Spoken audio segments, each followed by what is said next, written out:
روایت میں ہے کہ یمن میں ایک قبیلہ آباد تھا جس کا سردار حاتم طائی تھا۔ اب حاتم طائی کی ثقافت سے دنیا کا کون سا آدمی ہے جو ناواقف ہے؟ رسول اللہ صلی اللہ علیہ وآلہ وسلم کے زمانے میں کچھ لوگ جب قید ہو کر آئے اور آپ علیہ السلام کو یہ پتا چلا کہ ان قیدیوں میں حاتم طائی کے قبیلے کی ایک خاتون بھی ہیں، تو حضور پاک صلی اللہ علیہ وآلہ وسلم نے ارشاد فرمایا کہ خاتون کو رہا کر دیا جائے۔ خاتون کو جب رہائی کی خوشخبری سنائی گئی تو اس نے یہ کہہ کر آزاد ہونے سے انکار کر دیا کہ میرے ساتھ قبیلے کے دوسرے افراد بھی ہیں۔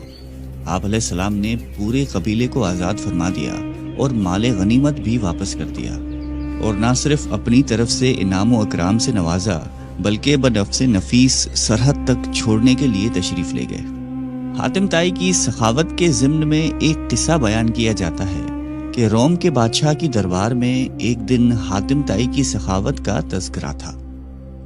ایک شخص نے بتایا کہ حاتم طائی کے پاس ایک بہترین عمدہ نسل کا گھوڑا ہے جو ہوا کی رفتار سے دوڑتا ہے، خوبصورت اتنا ہے کہ جو بھی اس کو دیکھتا ہے بس دیکھتا ہی رہ جاتا ہے۔ حاتم طائی اور اس کے گھوڑے کی تعریف سن